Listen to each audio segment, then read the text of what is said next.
Oh, thank you. Sleepy. Come back in an hour. Need sleepy.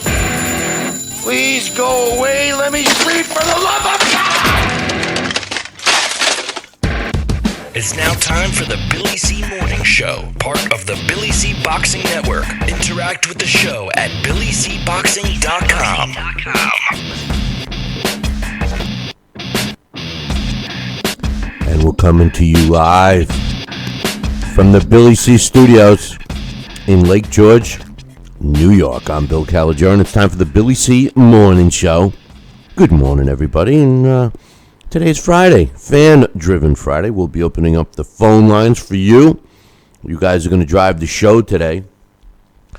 If you don't call, we go home early. If you call, we stick around. Today's show is being brought to us in part by Sal's Neighborhood Pizzeria, an Italian restaurant located in St. Simons Island, Georgia.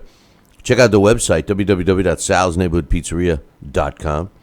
And don't forget, if you're heading south for the winter, like the birds do, a snowbird, if you're a snowbird, if you will, it's 15 minutes out of your way off of I-95. Let me tell you, it's well worth the trip. That's 15 minutes off of I-95, and that includes stopping at a couple of lights. Do yourself a favor, swing by Sal's Neighborhood Pizzeria, an Italian restaurant, and have a meal, and it'll become a regular stop. I guarantee it. www.salsneighborhoodpizzeria.com, 912-268-2328, 912-268-2328. Today's show is also being brought to us in part by the Fight TV network, which we're happy to be part of, and their new handheld app, which you can download for free. It's a free app, and you can download it for free. Just visit our website, BillyCBoxing.com, and click on the Fight TV banner, which is on the right-hand side, and download your app today. You won't regret that. Today's show is also being brought to us in part by Billy C's Manny Pacquiao versus Jessie Vargas post-fight show, which will be airing approximately 6 minutes after the official decision is announced between Pacquiao and Vargas this Saturday night on pay-per-view. Make sure you tune it in right here on BillyCBoxing.com or on our YouTube page, youtube.com/talkinboxing, TALKINBOXING, or on Fight TV, because we'll be simulcast there as well. So we'll be opening up the phone lines, getting your thoughts on the fight. So Billy C's Pacquiao-Vargas post-fight show right here on Saturday night. And finally, today's show is being brought to us in part by my book, Tom Molyneux, From Bondage to Baddest Man on the Planet, is available right now where all good books are sold, and you can get a copy of it right now while you're watching or listening to the show by visiting BarnesandNoble.com or Amazon.com. We got a 5-star rating across the board. Find out why. Read the book. It's a quick read. And once you start reading it, you can't put it down. I'm telling you. And by the way, if you want to come and talk boxing and get a signed copy at a discount price, and if you're going to be in the Glens Falls, New York area on Sunday, stop by the Queensberry Hotel, the newly renovated Queensberry Hotel, between 10 a.m. and 2 p.m., and I'll be there with my book, signing it, selling it at a discount price, or just talking boxing or anything else you want to talk about. Come by and see me. There's a big book fair there. There's actually another boxing book going to be available, the story of John Morrissey, which I'm looking forward to picking up a copy. So if you're going to be in the Glens Falls area, swing by the Queensberry Hotel and come and see me. So anyway, we're going to open up the phone lines here in about 15 minutes. I got some emails to read. I got to get you caught up on the NFL and college football games along with the NBA and NHL. Plus, I'm going to give you my pick in a couple of minutes. But first, ladies and gentlemen, boys and girls, children of all ages, I got to add to the show an important piece of this show. The one, the only, the man, the myth, the legend, the New Jersey Boxing Hall of Famer, the Guinness Book of World Record holder, the top pizza tosser, aside from Max, in Georgia and any other place in the world. My man, my friend, I don't know what else to call him, but I'll just say this. He's Sal, Rocky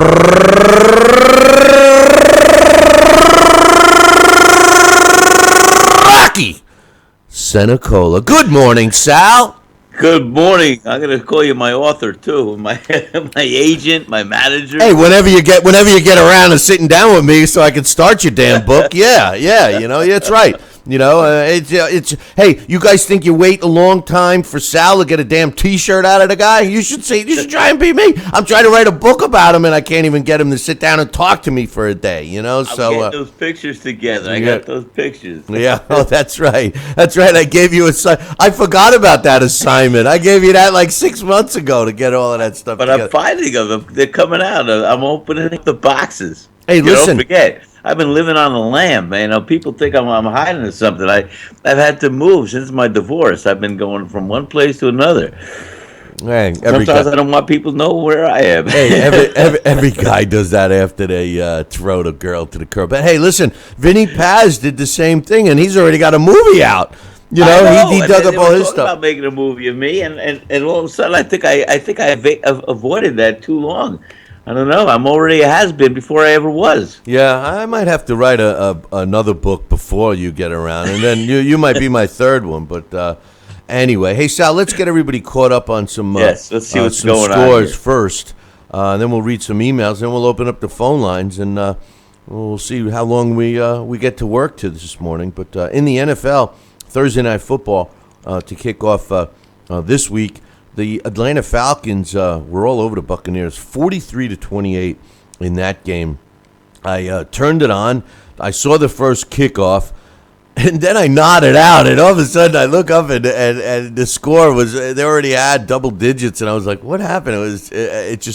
I just couldn't pay attention. I was just too tired yesterday. But the Falcons come on top, 43-28. Now there were some college football games too.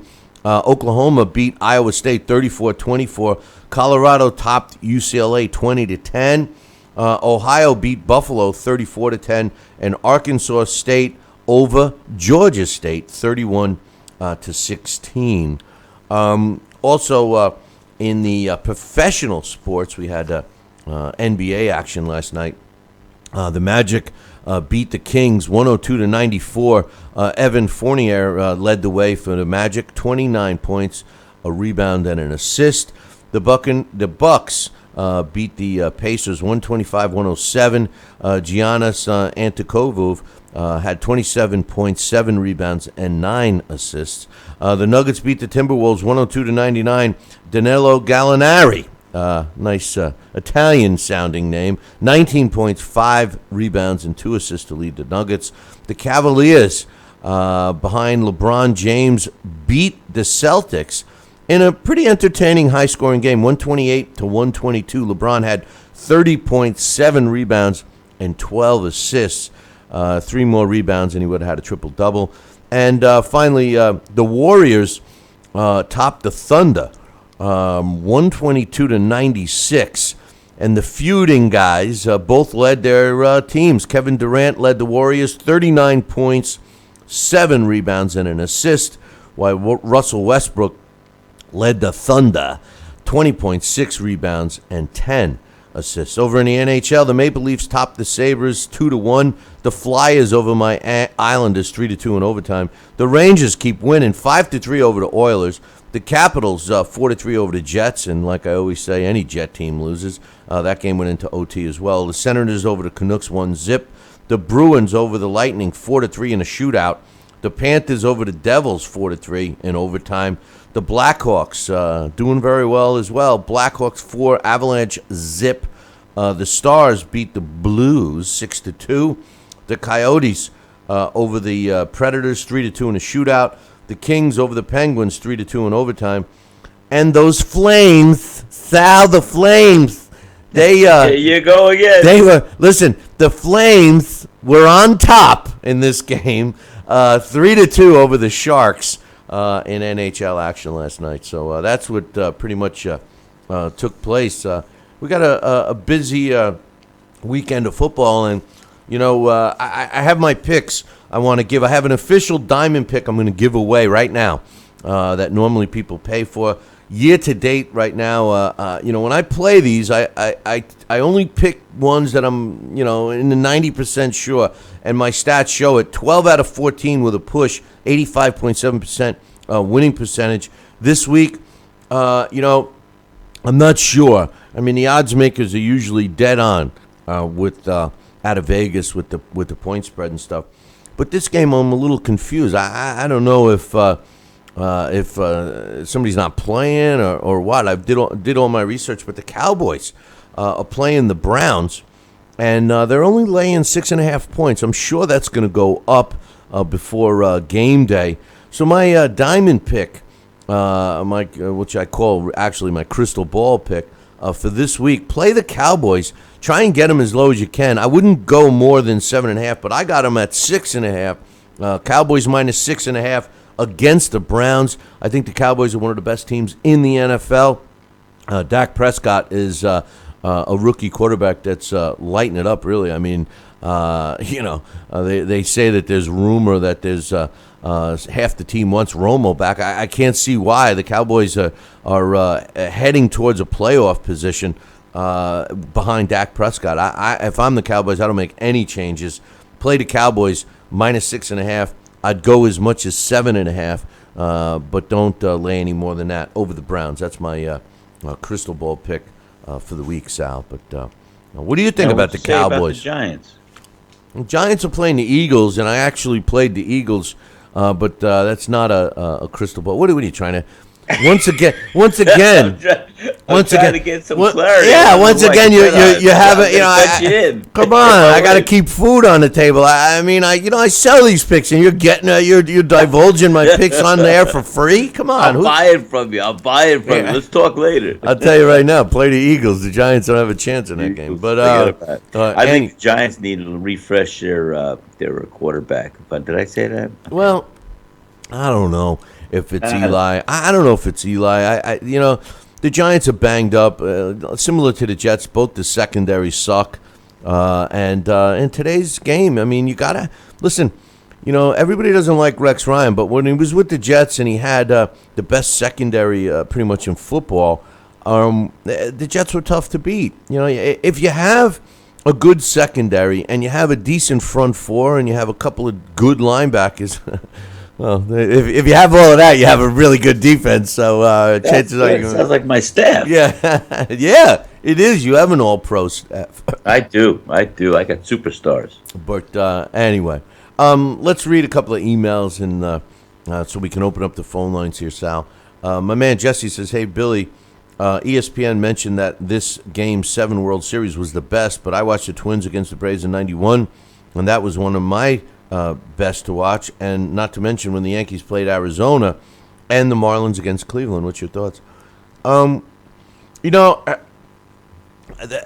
Yankees and Arizona and the Marlins, when they beat Cleveland last time they were in the World Series, they were good games too, but I think ESPN mentioned that because of the significance behind this year's World Series with the Cubs and the Indians, both teams having a World Series drought for decades. I mean, the poor Cubbies didn't have a World Series win for over a century, So, yeah, I think the significance, plus when you factor in that the Chicago Cubs, like Sal and I talked about yesterday, they were down 3 games to 1. They when they were home in Wrigley, at Wrigley, they had 3 games. They only picked up 1 W at home. So really, when they left at 3 games to 2, going back to Cleveland with 2 games remaining, being forced to have won 3 games in a row. Because remember, they won the 3rd game at Wrigley, and then they would have had to win 2 more games in Cleveland. That was a tough task, and they did it. And the games were exciting. All the games were exciting. I mean, the Bats came alive in Game 6, but Game 7, going into extra innings. I mean, I don't know. What do you think, Sal? I thought it was. I mean, that's about as good as you can get. I mean, like you just said, look at it. That was the last game of the World Series, do or die for either team. and it even went into extra innings. How dramatic was that? I mean, that's what they write movies and make movies about. They have those kind of endings. I thought it was such a. You said it brilliantly yesterday. You said you were glad to see the two best teams in baseball play it out, and they did. And the fans were given everything they would look for in a World Series, in my opinion. I agree. And let me tell you something about the Indians and the Cubbies. They're not going anywhere. They're both young teams, and I know Chapman is most likely heading back to the Yankees. But the truth of the matter is, they're both young teams. They will get a couple of holes in. I mean, that's what happens with winning teams. They'll lose a couple of players, but be on the lookout for both teams again next year. Cleveland's been playing great baseball for the last several years. So have the Cubs. They have, both teams have put it all together, and they made it to the World Series this year. I wouldn't count either one of them out.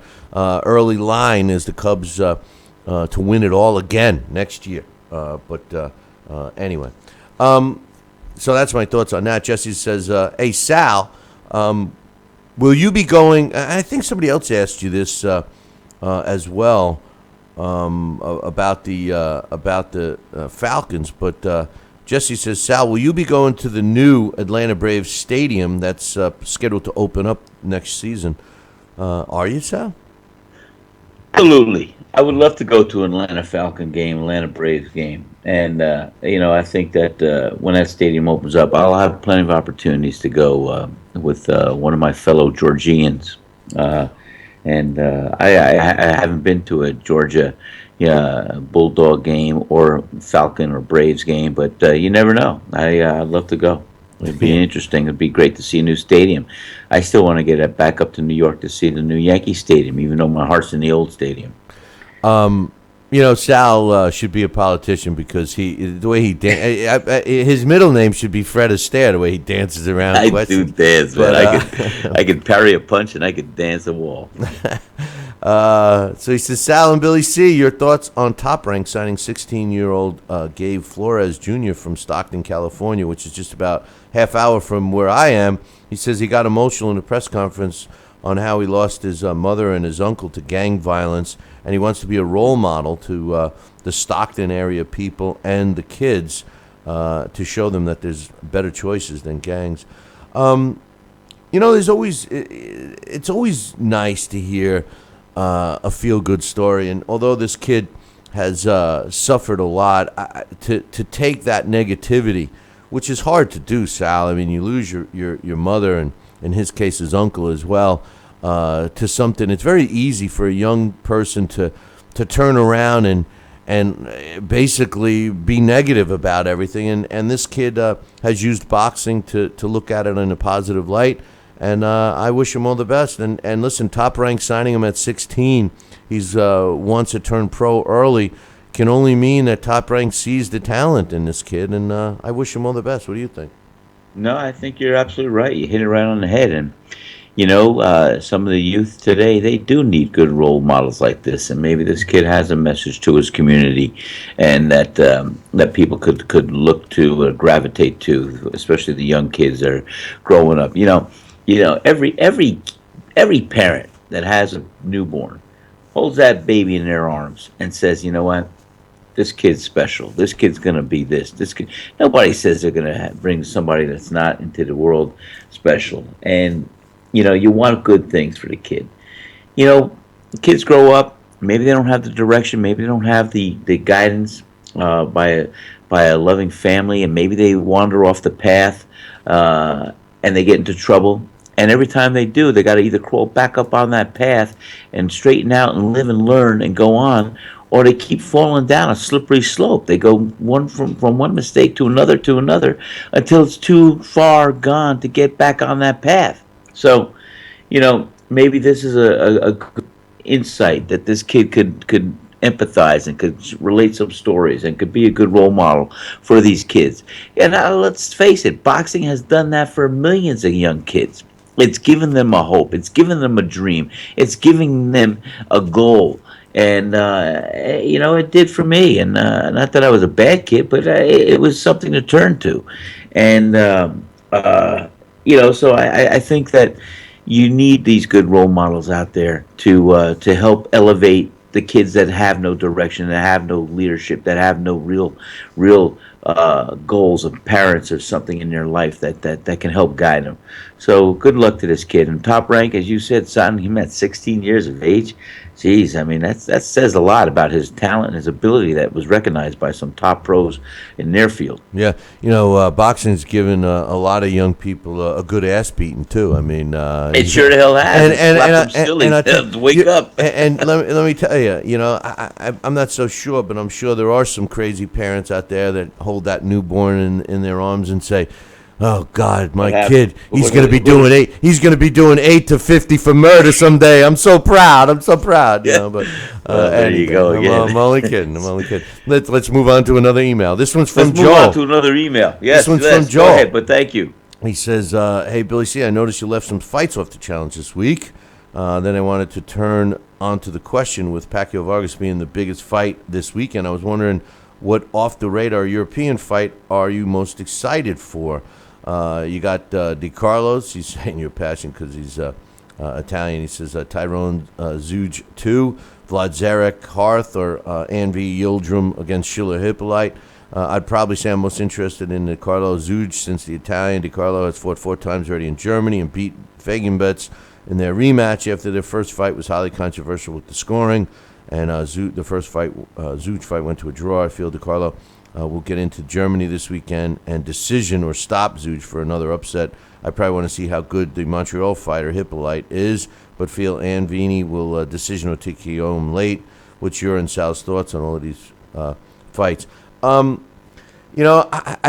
just to answer the challenge question, I put the fights that I felt that most people would be able to watch, and that's typically the rule I follow.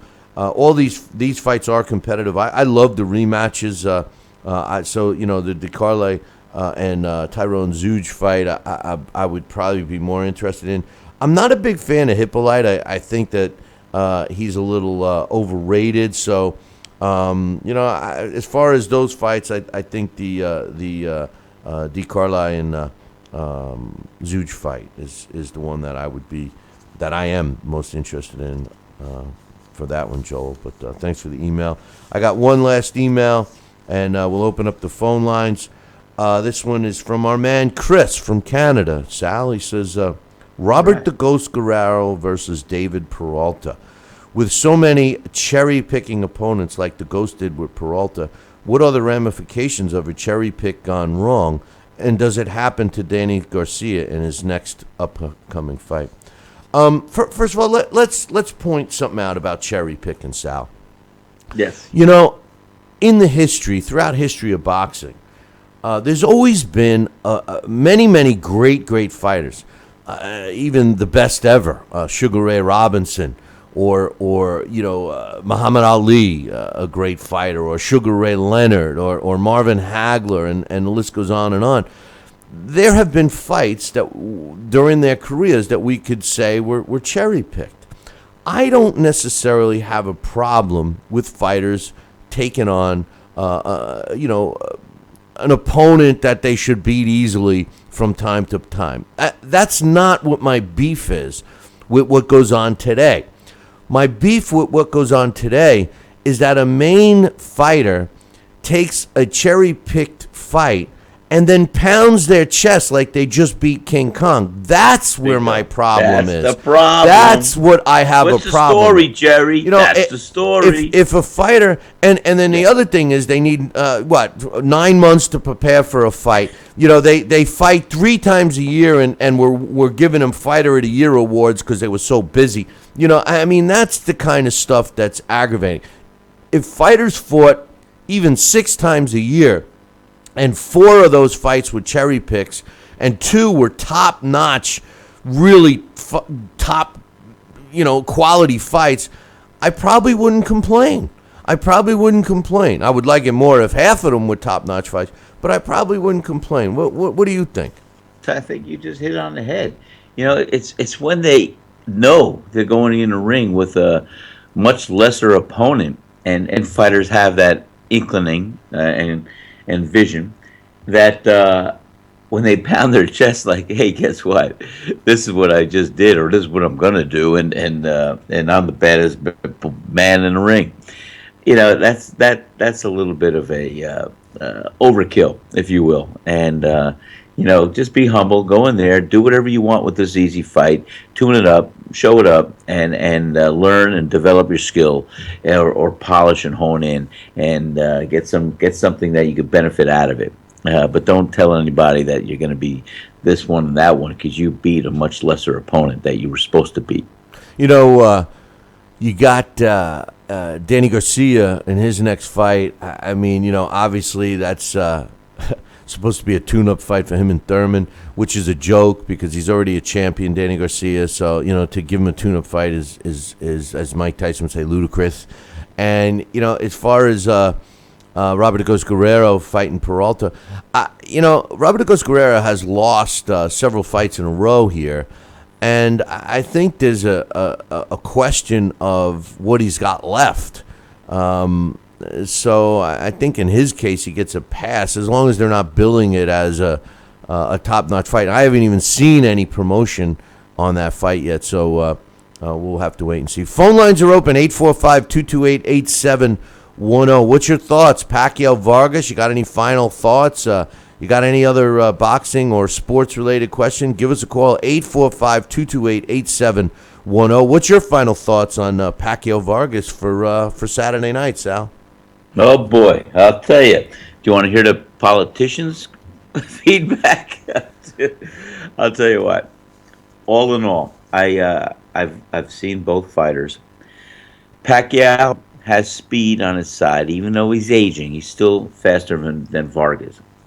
I don't know how Vargas has fared and how many southpaws he has faced, but fighting a southpaw, especially like Manny Pacquiao, does bring a little different element to the ring. Also, I think Vargas, he does have a heavy thump. He can punch a little bit, but he does throw some of these wide looping punches, and I think Pacquiao's speed will probably allow him to get in and out and get into the pocket a little bit and get out in time for some of these shots to connect with him on a flush level. I think that overall Pacquiao should win. It's a calculated risk. That's why he took this fight. It's not a lay down. It's a tough fight, and I think it will be a big victory for Pacquiao at the end of the day, and he'll look good. I don't know if he's going to knock him out. I think Vargas is a bigger guy, and I think Pacquiao is going to get into his face and slap him and hit him with some good shots. But all in all, I think it might go to the distance, and which would be good for both fighters. And Vargas will have a chance. Vargas will have sometimes he will connect, and if Pacquiao still has a decent chin, that's what's going to tell the story. Because Vargas is going to be in this fight, and it's going to be a good fight. But I do see Pacquiao winning by decision. My final thoughts on the fight, in case you were wondering. I can't believe I said that. Yeah, I'm sticking to it. You said a lot there, but I did. My final thoughts, and by the way, the phone lines are open. 845. What the heck's the number? 845-228-8710. My final thoughts on the fight is that Manny Pacquiao's got a lot riding on this fight. Obviously, he's got to win this fight. I think he's got to win this fight convincingly, and then he's going to get the Mayweather fight rematch. I know that's going to happen. I said it back in the day, but Jessie Vargas, I still believe it's a 50-50 fight. Jessie Vargas has got the height advantage, almost 6 inches height advantage over Manny Pacquiao. He's 10 years younger. He has fought some tough opposition. He looked very good in his fight against Timothy Bradley.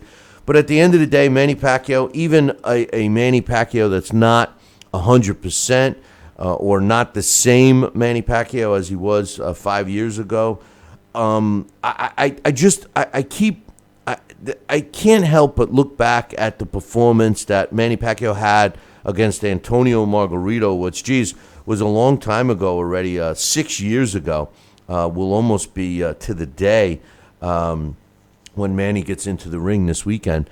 But if Manny Pacquiao can put on a performance like he did against Antonio Margarito, where he basically busted him up and used his hand speed and angles and just beat the snot out of Antonio Margarito. If he does that to Jessie Vargas, that's what I feel he needs to do, and he will clearly solidify a rematch with Floyd Mayweather in May, and I think that the fans will want it. Right now, you talk to most boxing fans, and they don't want to see a rematch, but I'm positive, I'm 100% sure that if Manny Pacquiao puts on a Antonio Margarito-esque type performance, people will change their minds. That's what I think. Joining us right now, Sal, is I think my man Joel with his thoughts. What's up, Joel?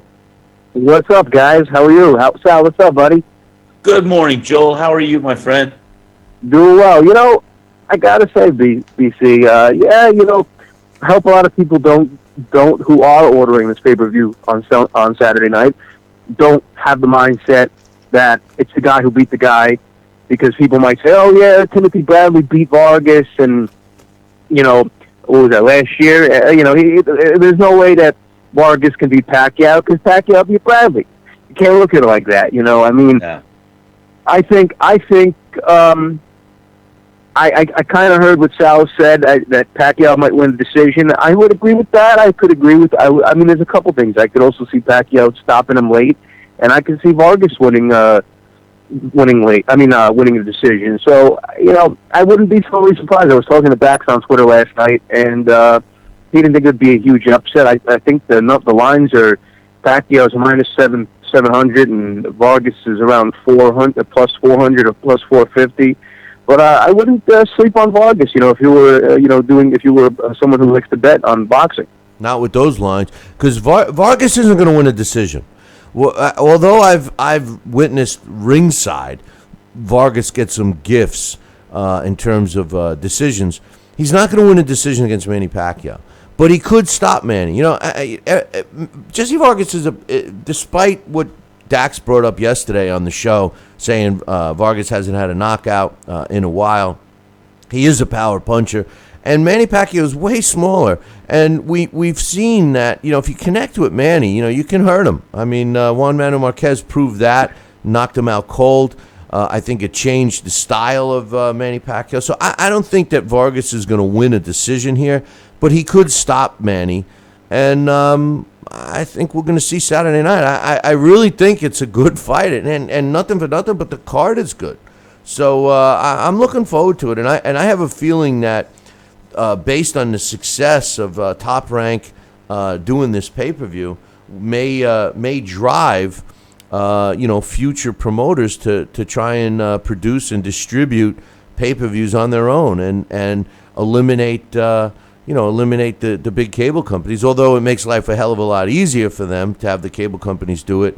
Maybe Bob Arum and Top Rank really cash in on this one.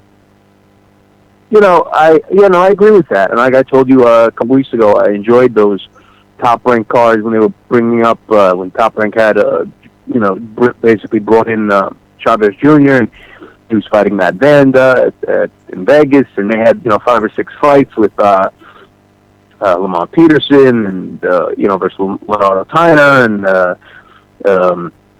what's his name, Matt Korobov. They had all these. They had a couple. Jorge Arce. They had a great bunch of fights. There was no HBO. There was no Showtime involved, and I had more fun watching every fight on that card than I did an HBO card.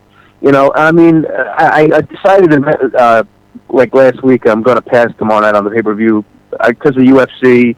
Got to watch my money, and I want to watch that, which I find is a pretty important card. And and of course, I'm ordering Kovalev Ward. I'm a little disappointed that I think the reason why Stevens and De La Rosa got bumped to the main card was the third. They each were allowed one undercard fight from their own stable, and the third undercard fight was supposed to be a main event guy versus a Rock Nation guy. They couldn't decide on agree on two names from each stable. So that's why that's still not a bad fight. I think Stevens is going to crush De La Rosa, but then you got Maurice Hooker, and then what's the other fight? I'm drawing a blank. What's the other undercard fight? On what? No need on the Kovalev Ward. Oh, I'm focusing right now. I'm just looking at Kovalev Ward. You got Curtis Stevens was added to the undercard on TV. Yeah, I think it's what's his name? Hold on, I'm looking right now. I just want to compare the undercards. Oh, Isaac Chilumba and Alexander Vazbek. That's a good fight. Yeah, but listen, this card, you got Pacquiao-Vargas, which I think is a 50-50 fight. Donaire against Jesse Magdaleno, which is a good fight. Nonito Donaire is not the same fighter. I mean, we found that out. I picked Magdaleno on the challenge. Yeah, Magdaleno is a good fighter. Oscar Valdez against Oswaga. That is a good fight because we don't really know about Valdez, even though it's a title fight. I mean, we Valdez is still he's got a title and he's a champ, but I still think he's developing. And then Schming, I mean, this is a guy that I don't know. I think we're looking at. He fought that guy already. He fought that guy once. Papapone? Whatever the guy from Thailand. Yeah, he fought him once, and they won a decision. And whatever the sanctioning body that's involved organized that they were the mandatories, and now they're fighting. I mean, they were the top two guys, and now they're fighting each other. I don't know why, but that's not Bob Arum's fault. Well, all I'm saying is all four fights that are on the pay-per-view seem to be 50-50 or 60-40 type fights. They're not cherry-picked fights. Not one of them is. So I think if you had a choice financially, if you were strapped for cash, would you pick? I mean, I know you have to watch all of them, but if you had to pick, would you pick? And I'm not trying to start anything. I'm just curious on just on a curious end. Would you pick Kovalev Ward or would you pick tomorrow night? If I could only get one. Only one. You can get Kovalev Ward or you get Pacquiao-Vargas.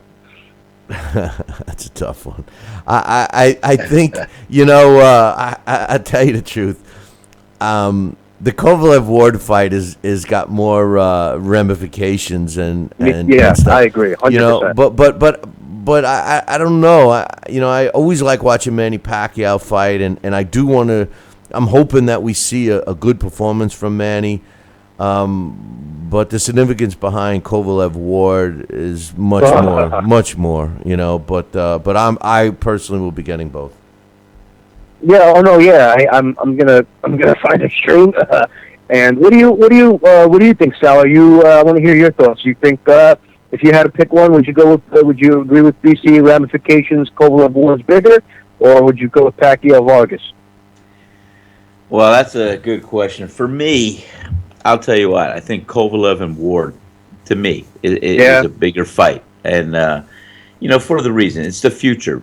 This is Pacquiao. This is a make or break, do or die, last hurrah fight. He's got to win. He's got to look convincingly dominant, and he's got to win. I agree. To be back on the center stage, especially if he's trying to align himself with another Mayweather fight, which I still in my heart of hearts, I don't agree with. Even though it's going to happen, as Billy C. said back in that May 12th when it was first fought in my restaurant. And he called it right then and there. It'll be a rematch. I know. I still agree with I do. But right. I still say that Mayweather, if they fight 100 times, Mayweather will beat Pacquiao 95 times of that. And I'll tell you another thing. I think that he's got to win big. He's got to win big. And yes, I'm still interested in seeing the Kovalev Ward fight more so than this Pacquiao fight tomorrow night. I'll tell you right now, and before we let you go, Joel, I'll tell you right now, if Manny Pacquiao looks good against Jessie Vargas, and I know everybody's going to laugh at what I'm going to say, but if Manny Pacquiao if Manny Pacquiao looks good against Jessie Vargas, and they do have the rematch with Mayweather, I'm telling you right now that Manny Pacquiao is going to beat him, and I'll tell you why. Manny Pacquiao will mentally get up for the rematch more than he's ever gotten up for any fight. Forget about the deterioration of both of their skill sets, but it'll become a mental game. And Floyd has this mental thing about Manny that he's already beat him. He feels that he's an easy fight and everything. So you're looking at two different tales. Although Floyd has always taken his opponents seriously and has never messed around, and that's one of the things I admire about him. If they fight again, and Manny's 100%, which he would have to be because he couldn't use another injury excuse, I'm telling you right now that that Manny will win the fight and ruin it for Floyd. That's what I think. Wow, Billy C, this is going to have to be one of the very first I times agree I'm going to with that. disagree with you. Wow. Well, you know, BT, I got one quick last question, and then I'll hang up. I want to ask you, winner Kovalev Ward. I know we're talking about Pacquiao, but it's just off topic. Where does the winner go there? Because I'm thinking you're at the top of the division. Do you move up to cruiserweight, which is not big in America? I mean, where does the winner go there? I'm thinking. I mean, the winner right there can proclaim they're the best at 175. I feel like if Ward loses, he'll be a diva and say, hey, I was injured. I hurt my ankle 2 weeks before the fight. If Kovalev loses, I feel like he'll take the loss like a man. But I just wonder, what this person quickly, where do you see the winner going in that fight? Going where? Kovalev Ward, it depends who. If Kovalev wins the fight, like I think he will, what's left for him to prove? I mean, to go up to cruiserweight, if he wants to, fine. That would be the natural progression. He's big enough to handle cruiserweight, I would think. His frame is big enough. Forget Stevenson. To me, Stevenson is not a non-issue. Oh no, yeah, forget Adonis Stevenson. He's a non-issue as far as I'm concerned. He's proven that. I agree. He's a chicken shit. I mean, he's almost as much of a chicken shit as Saul Canelo Alvarez is, and Daniel Jacobs is, and all the rest of the guys that won't fight the guy that we all want him to fight. So if Kovalev wins the fight, if I'm Kovalev, you got to assume he's making enough money in this fight, like life-changing amount of money, and maybe hang him up and retire and leave that as the last memory, beating a guy like Andre Ward. Now, if Andre Ward wins the fight, Andre Ward might have a little more options. Andre Ward could challenge Triple G, meet at super middleweight possibly. If that were possible, Andre Ward could, go back to 68. Yeah, go back to 68. Well, he could go to 68. Well, he could go to 68 and challenge Triple G. I mean, that's the fight. I mean, Andre Ward. Yeah. That's the fight that would happen with Andre Ward. Or maybe Andre Ward, if he wins, he feels comfortable at 178. Maybe he tries to get Chicken Stevenson in the ring. I don't know, but it's a tough question. It's a tough question because it's really one of these. Only you can fights. answer it though. I figured you'd have the best answer of anybody. Yeah, well, I mean, the truth of the matter is Andre Ward kind of would have to stick around because of his mouth. Even though he's humble at times. He's put himself in this, one of the best top guys in the sport, pound for pound, and he would have to back it up. Kovalev, he's let his performances do the talking, and I agree. So we'll see. Two good fights. We got a lot of good fights coming up to close out the year. So thank God, November's great. I'm so happy November's here. We have a lot of fights. Hey, December's not too bad either. Isn't it? You got Anthony Joshua. Yeah, you have a bunch of You got HBO's got Lomachenko. Is it Lomachenko Walters? Yeah.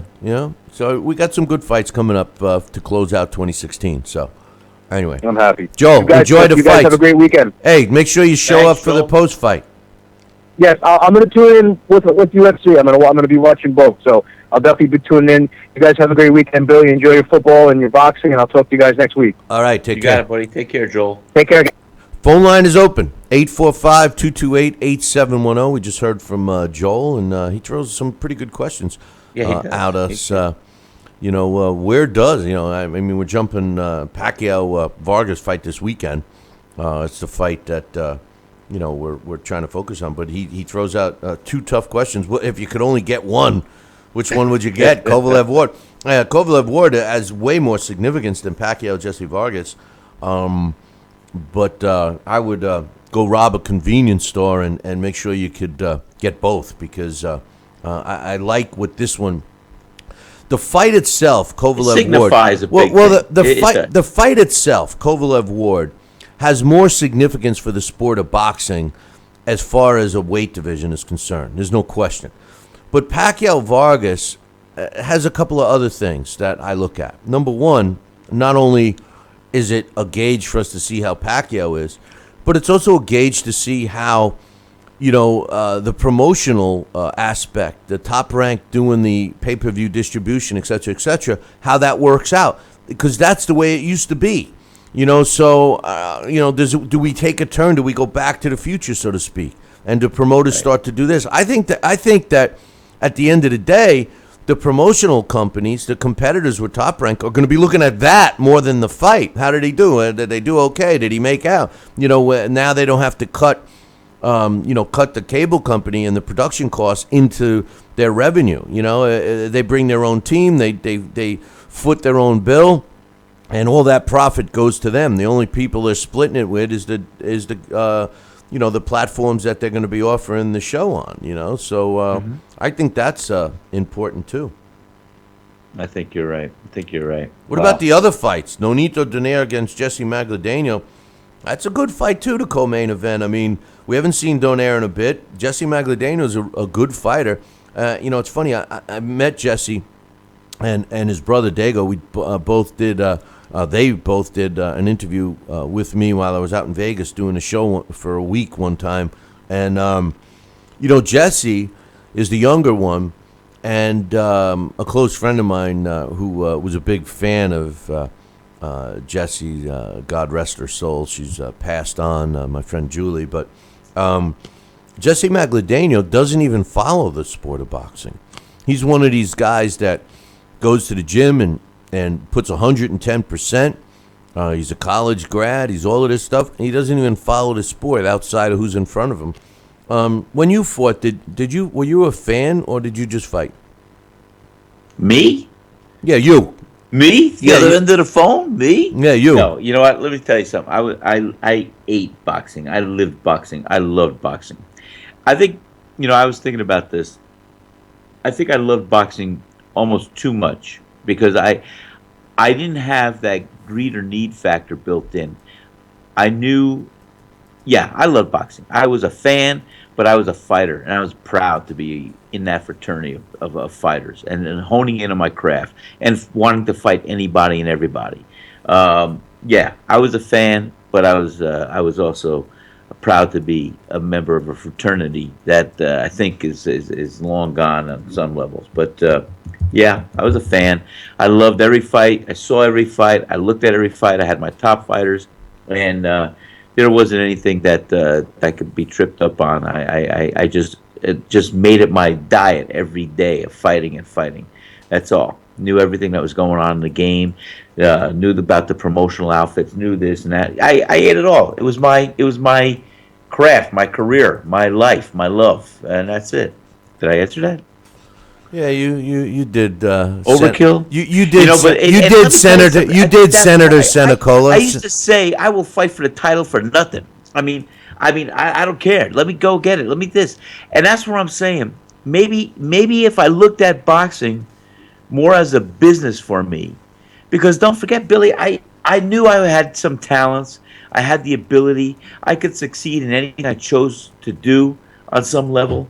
I had the intelligence, I had the direction, I had the craft, I had the confidence, and I decided to make boxing my craft, my life. And had I had the business approach of looking at those few short years of what I had to do to become a superstar, and look at that, I need to look at it as a business as well, and making the money that I could live with and retire with.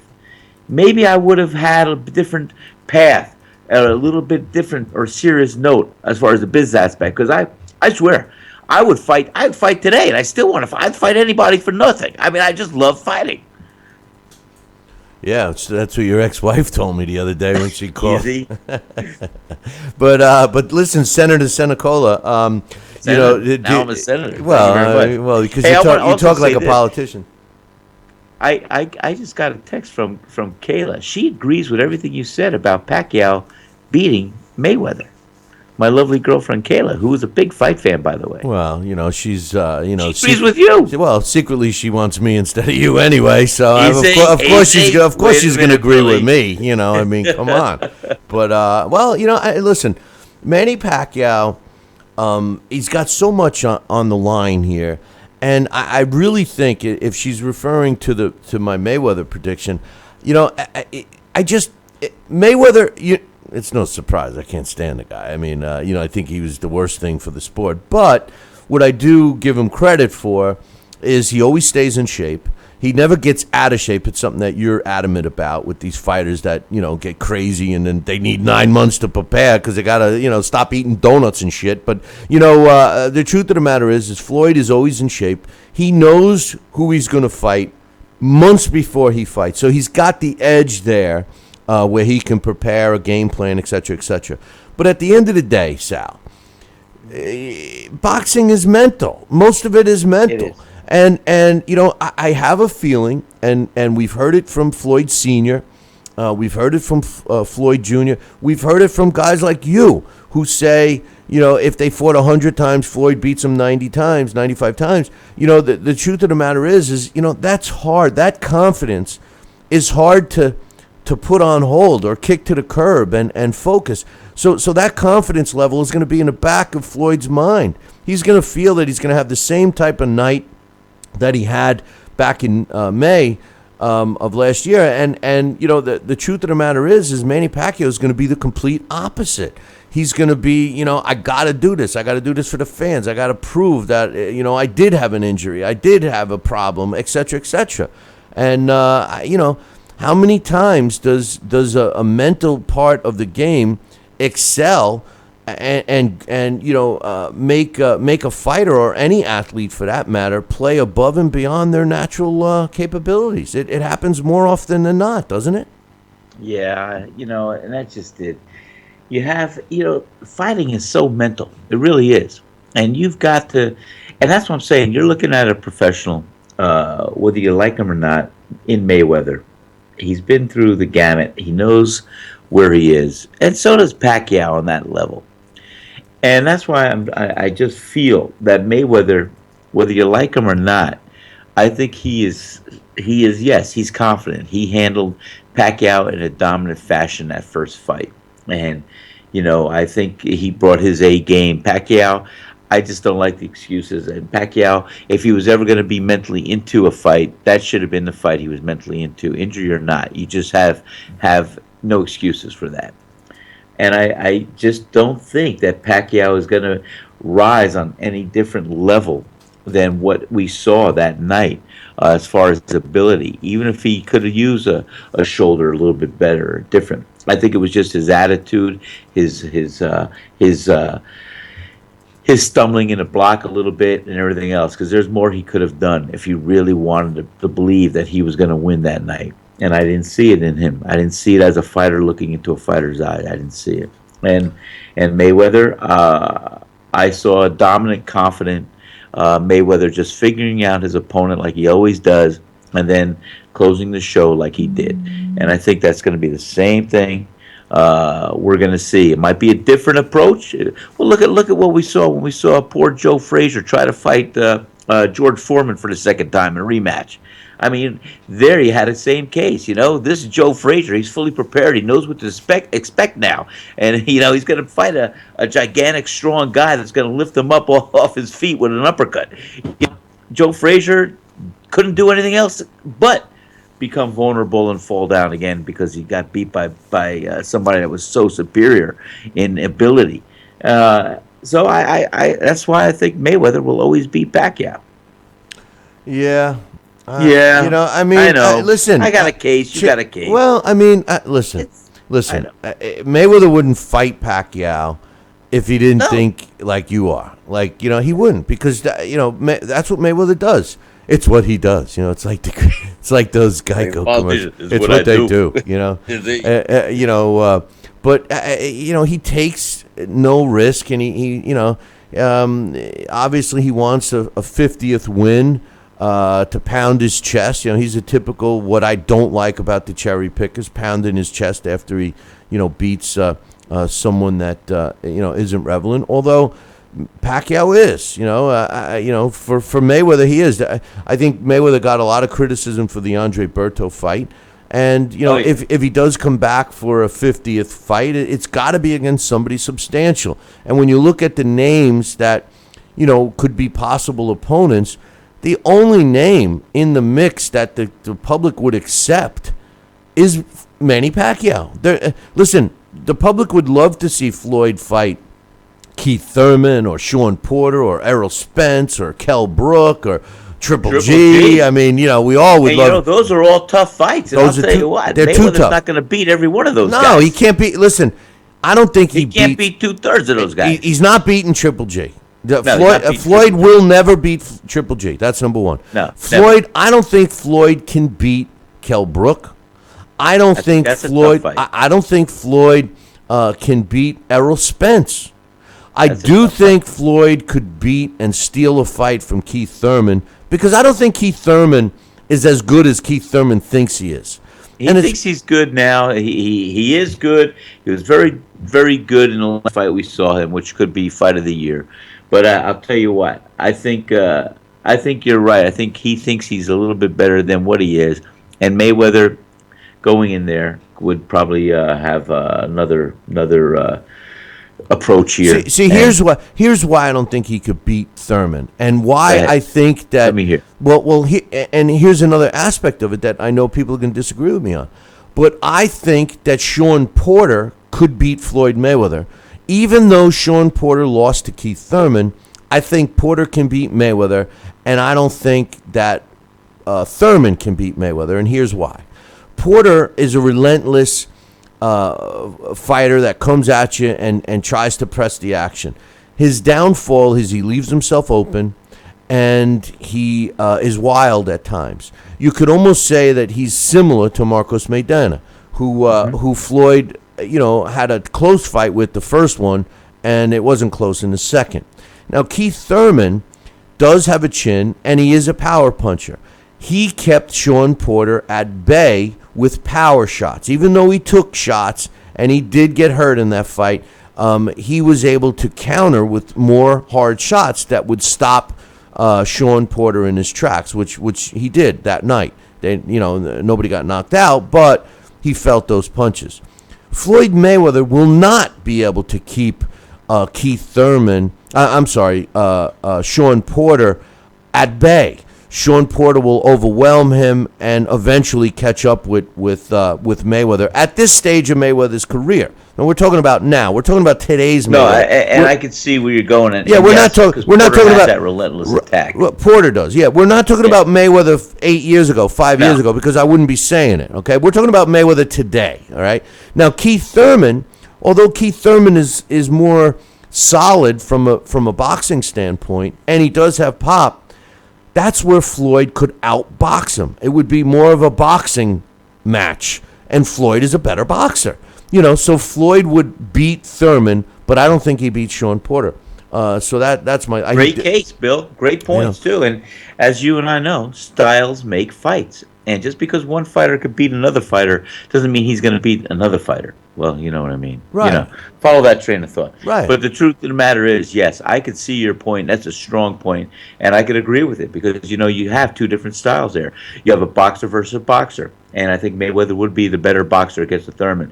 But you have a relentless attack given by Sean Porter, and he punched from different angles. The only mistake that Sean Porter could do or become victim of is his own wild style and punching from different angles. If Mayweather could time him and hit him and catch him, then it could be a different fight. But he's not going to hurt him. But he's not going to hurt. See, the difference is he's not going to hurt him. No, so he's got a great chin. Right. Well, Floyd just doesn't have the pop to hurt Sean Porter. So even if he does connect, what Sean Porter would do to Floyd is keep Floyd moving and moving and moving, and eventually, remember something: Floyd is not a spring chicken. Yes, he hasn't taken any beatings and all of that, but I don't think that he could handle a relentless attack from Sean Porter for 12 rounds. I think he does fantastic against Sean Porter for the first 7 or 8, but he's going to slow down a bit. and that's when Sean will catch up with him. And again, my point about Keith Thurman is it'll become a boxing match, exactly what Floyd would want, and he would be able to fight Porter better. But I mean, listen, Thurman better. But listen, those fights are all dream fights. The best fight, and I think that Floyd has a better chance of beating Triple G than a lot of people think. Even though I think Triple G wins, I think that Floyd could steal a fight from Triple G, but he doesn't have the balls to fight him. He's already trying to, coax Triple G into moving up and fighting Andre Ward. Andre Ward didn't even get by Kovalev yet, which I don't think he's going to get by. But the bottom line is this. Manny Pacquiao against Jessie Vargas this weekend, providing Manny Pacquiao looks good, and even if he doesn't look that great, I still believe, like I said when we did the fight, last year, at your place, that there'll be a rematch, and unfortunately for Floyd and for the fans, the first fight was so boring, the interest level dropped off. But Manny Pacquiao has since gotten decent fights. I mean, after this shoulder injury and surgery, he comes back and fights Timothy Bradley. I mean, that's a big step. That's a big fight, and I agree with you. That's a warrior move right there, and he did it successfully. I mean, he fights Floyd in May of last year, and then he fights in April, less than a year later, against Timothy Bradley. April of this year, he fights Timothy Bradley after surgery. He could have taken a layup, and really nobody could have complained. And he beats Bradley convincingly this time, even though many people believe that he won the first one. He beats Timothy Bradley, and I just think that should he get by, Jessie Vargas, Mayweather's will fight him. You know what? It's going to happen, and I will give Pacquiao and Mayweather this credit, and on some level, Pacquiao more so. He didn't come out of retirement and just ask for Mayweather without trying to earn it back a little bit with some of his credibility, because he came out of the gate, and as you said, it wasn't a tune-up fight. He fought a tough fight against Timothy Bradley. That's a big fight. It's a big step. It was a pound for pound. Timothy Bradley's a pound for pound fighter. I know he is. I know he is. That's what I'm saying. I agree with you 100%. That was not an easy or definite task to take, and he did it. And that's the warrior mentality that Pacquiao has. And this fight tomorrow night is not a layup as well. There are many variables in this fight, even though I'm calculating the overall chances, and I think that Pacquiao should win and look good. But I do know that there's still that chance that Vargas can land some good shots, and we'll see what happens when Pacquiao has to answer those shots. Well, listen, Vargas has let's be real. Vargas has not, although he's got a couple of big names on his resume, he has not fought the level of opposition that Manny Pacquiao has. So that has to be in Manny's favor. But all the other things, the physical. Jessie Vargas is 6 inches taller than Manny. He's a heavy guy. He's a big guy, solid guy. He's got an arm reach advantage. He's gonna have 10 pounds advantage on him tomorrow night too. Oh yeah, he's gonna be big. He's got an arm reach advantage, not as much as the height, but he's got an arm reach advantage. He's got 10 years youth on his side. Yeah. So listen, this is not. Listen, I said it when I said it when I see it. I said it even though you and I are going to see that there's many reasons why we pick Pacquiao to win.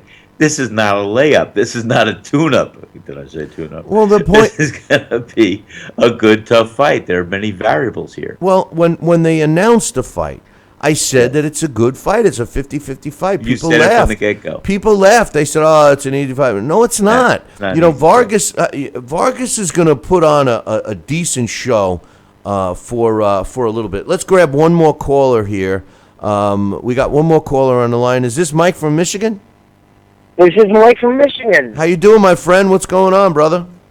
Good morning, Mike. Not too much. Just on the job hunt. Starting early. How are things in New York? Things are good. Things are good. What's your thoughts on the fight tomorrow night, Pacquiao-Vargas?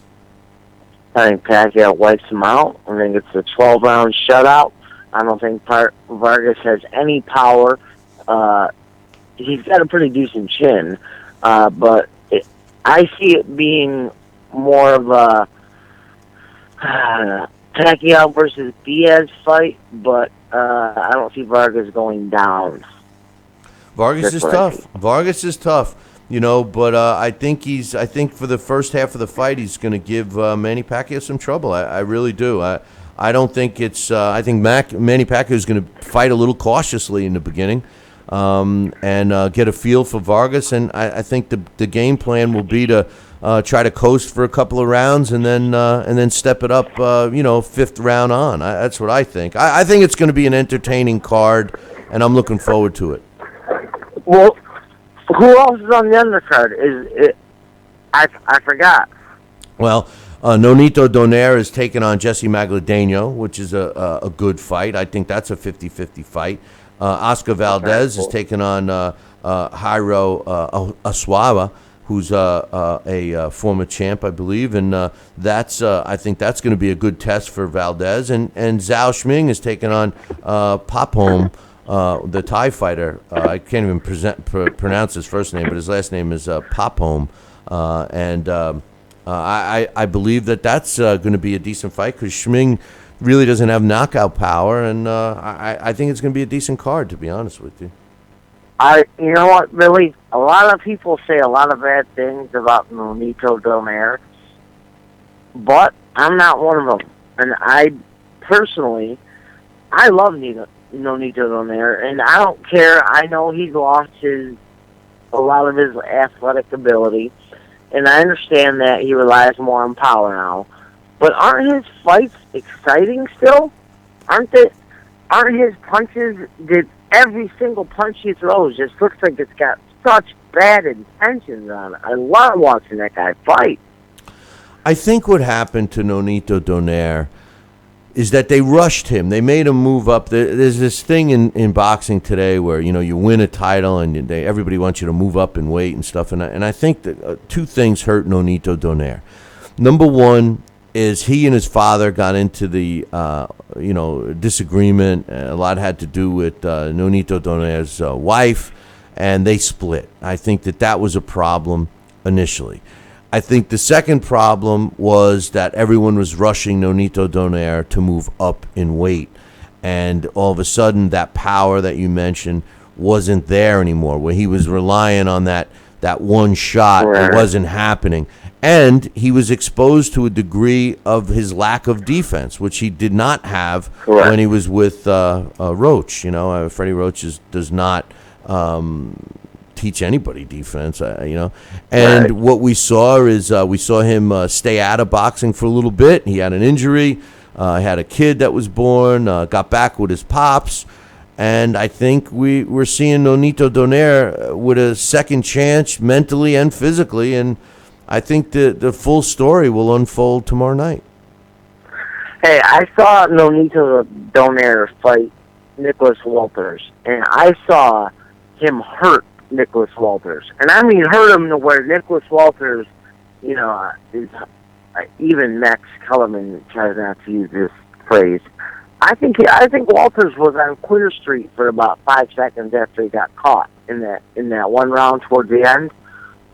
Eventually, Donaire got knocked out, but I thought Donaire was always a pleasure to watch. I still think he's a pleasure to watch. I don't care if he wins or loses. Same thing with Rustam Provodnikov. I prefer that both of them win, but they're exciting fighters, and I think that they should be fighting more. And, since they, especially with, Provodnikov, but, Nonito Donaire is not going to get any younger. His foot speed, his jumping around that he used to do, the almost Roy Jones type look, it's not going to get any better.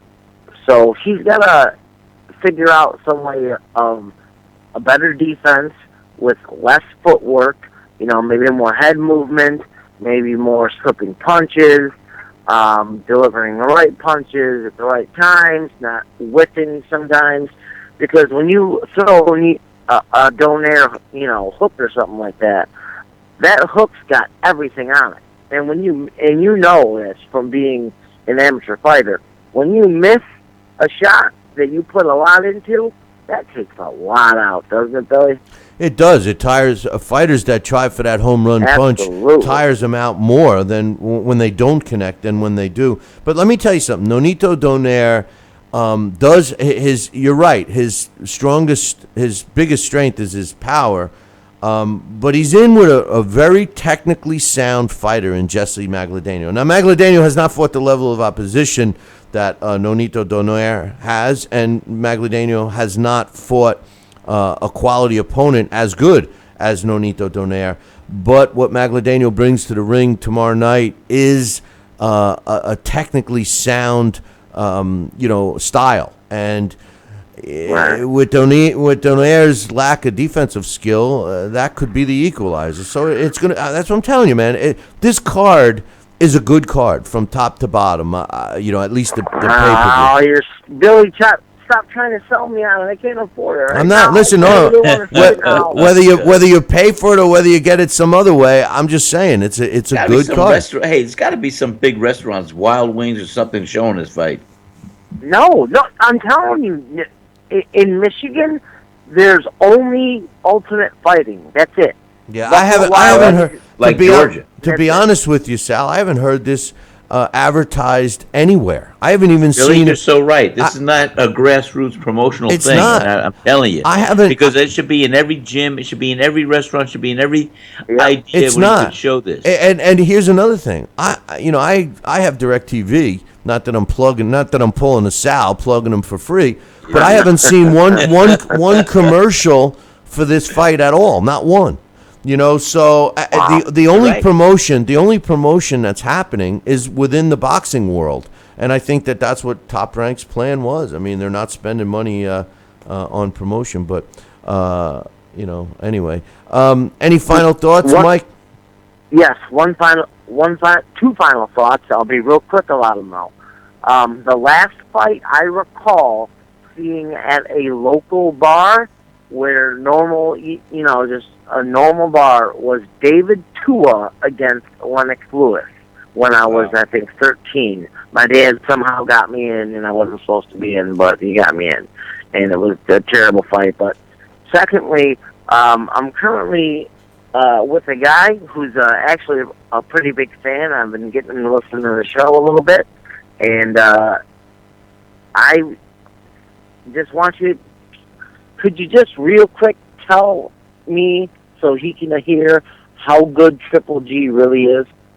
How good Triple G is? Is that possible for you to do? Yeah. The reason why I think Triple G, in a nutshell, the reason why I think Triple G is so good, I mean, forget his amateur career, which is stellar, over 300 fights and all of that, is I think, he's got lots of power, of course. Everybody looks at him as power, but he's way deeper than that. He's all around skilled, but I think Triple G, in my opinion, and we've talked about this a lot, I think he's the best ring general in the sport of boxing, and is the best ring general in the last 20 years. This is a guy that dictates where his opponent is going to go. If an opponent, if you have a guy that's your corner's telling you, okay, his power's coming from the right, so circle to the left, stay away from that hand or whatever, and they're always doing that. Triple G, he changes the fighter, his opponent's game plan. If they want to move to the left, next thing you know, they're moving to the right because Triple G's there at the left, and he anticipates that better than anyone out there. At least he does now. His career is going to be short-lived because of his age. I think it's obvious. No one wants to fight him. He's too much of a risk. And it's such a shame. I see people saying, "Oh, he's hard to negotiate." That's such bullshit. The guy is willing to fight anybody. I mean, Daniel Jacobs turned down $1.9 million to fight him, and let me tell you something: Daniel Jacobs isn't worth that much money, and he clearly didn't want to fight. They used the name to get some more PR for Daniel Jacobs.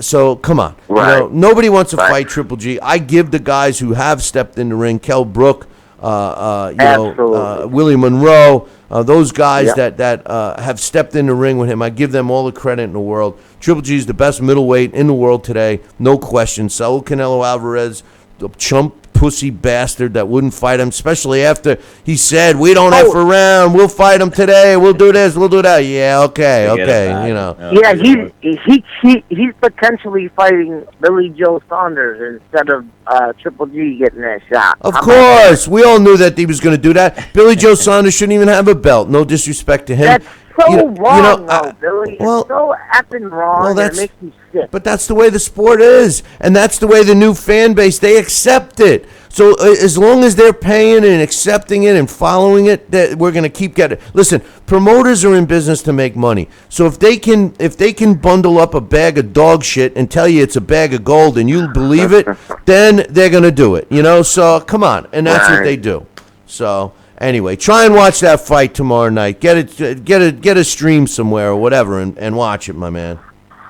I'll do my best, Billy. Thanks for taking my call. I appreciate it. All the best. Good luck, Mike. Take care, Mike. Good luck in the job search, my man. Hey, I need somebody in my restaurant if he wants to make a move. Well, he knows how to get down. He knows how to get down. You want a job? You come over here, Mike. I'll give you a job. Okay. I'll be in contact. You be in contact. I can give you a job, pal. Mike, take it easy, man. Take care. Deeply appreciate it. Thank you guys very much. I tell you what, Sal, I'll come there and work. I could do some bartending as long as you feed me. I mean, after a year, you'll have to wheel me in and out of there. But anyway, that door, we got to widen it again. But anyway, hey, on this day in boxing history, Sal. November 4th in 2006, Floyd Mayweather Jr. wins a 12-round decision over Carlos Baldomir to win the world welterweight title, and took place in Las Vegas.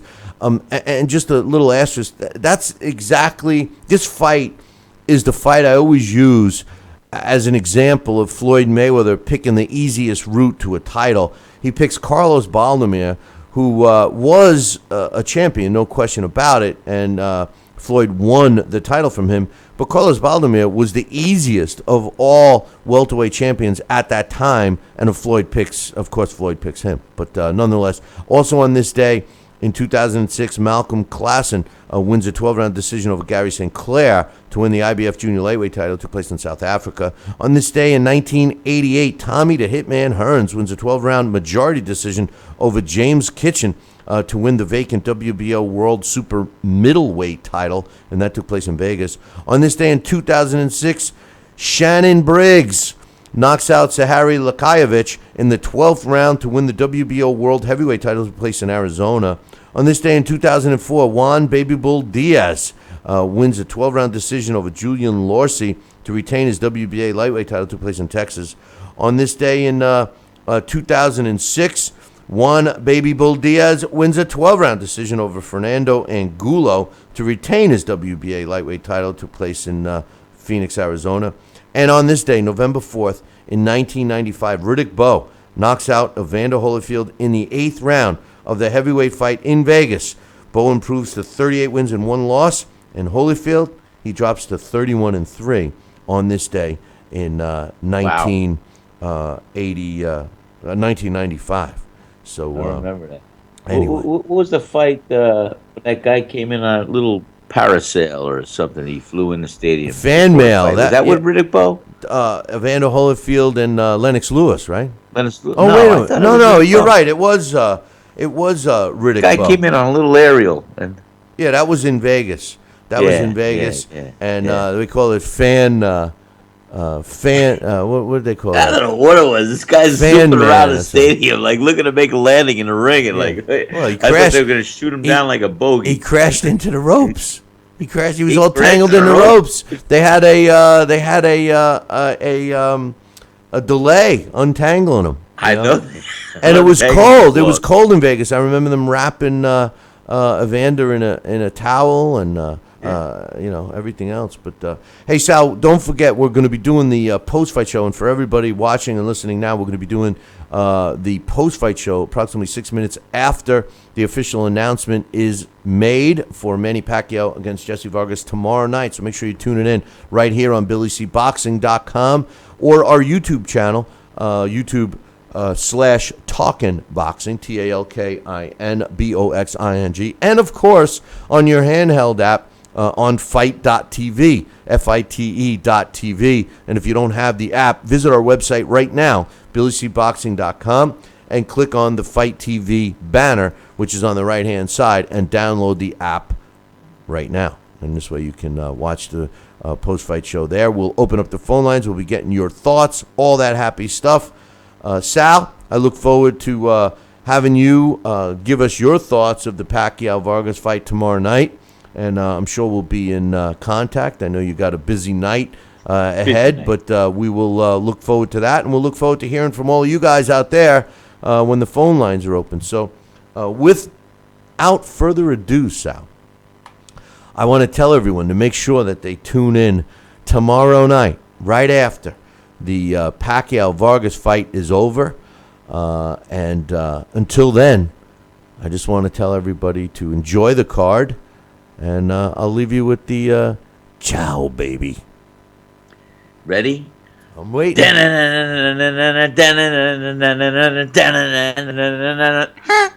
All right.